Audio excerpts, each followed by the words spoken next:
I'm Steve Knoble. I got a tech tip for you today. Say you have a bolt, you don't know, you need to replace it, but you don't know what thread size there is out there. There's a ton of them. Easiest ways to find out, all standard bolts or US bolts, or most of what you're going to find on your Harley, are measured in inches. So easiest way to find out, either with a ruler, or you can have a pair of dial or digital calipers. And these use these jaws right here to actually measure diameters. So we can take your bolt, and it's not actually measured off the head sides where you put the wrench. It's measured off the diameter of the thread right here.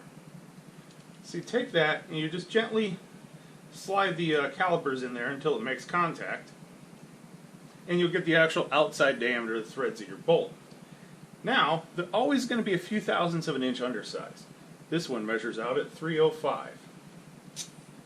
So the easiest way to find that out is possibly you have a drill chart around, or maybe you've seen these in other shops, or you can find them online too. And really, you can take the number that you have, 0.305, and then you can go down the drill chart here, or tap drill chart as they're called, and you can find the size that you're looking for. So the closest size that we're going to come to here is 0.3125, which is 5/16 of an inch. And that's only a few thousandths over what we actually measured. About 5-6 thousandths over. So we're going to be able to say that it is a 5/16 bolt. If you're unsure of the bolt size, down in the tap drill section, it lists off all your thread sizes, and then of course the drill you would use to drill the hole if you're making new threads.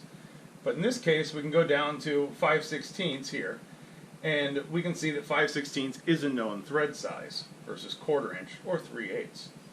But down on here, it also shows, if you can see that, there's 5/16 18 and there's 5/16 24. 18 and 24 represent the number of threads on the bolt, or the pitch. And the measurement is considered in threads per inch. So it'd be either 18 threads per inch or 24 threads per inch. So the easiest way to figure that out, if you don't have a thread gauge, is you can set your calipers out to 1 inch. Exactly. We'll go out a tad bit more there. Boop, there we are.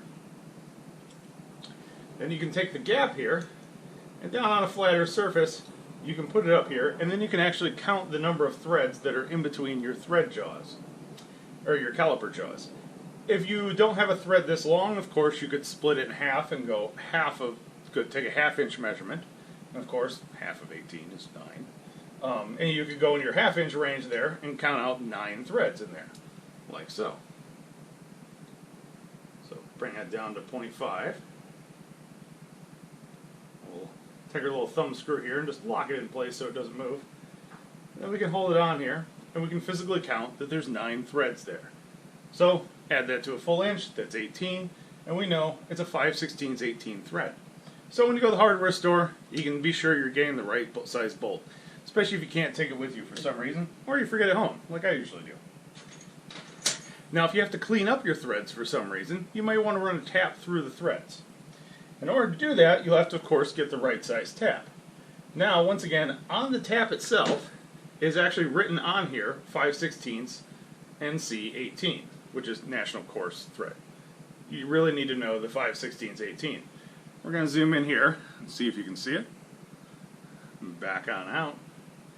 So with that, when you run this through the hole that bolt came out, it will reshape or cut in new threads off of the bolt that came out of there. Another easy reference way, if you want to be sure, of course, you can lay the bolt right down in the threads there and see if there's any bit of an air gap.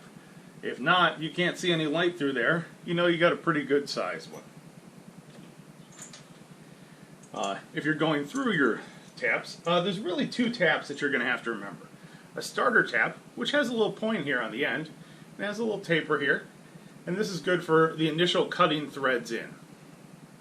Or you have what's called a bottoming tap. If you can see how square this is off on the bottom, the idea is if you have a hole that doesn't go all the way through but threads go down to the bottom, with this tap you're still going to have a bunch of unfinished threads at the bottom. But with this tap, after you run this one, you can use this tap, the bottom tap, and run in and clean up those last couple threads. So it's handy to have both of them. For sure you want to have the starter tap, because a lot of your holes are through, where the bolt goes all the way through anyways, and you can run the tap all the way through and then back out. And of course, always run these in with the tap wrench, the little hand tool. Don't try to use power tools or anything, and speed up. It's very good to take your time, because if you break one of these off, you're going to get in a lot of trouble in there. That's all I really got for you today. Thanks for watching. This is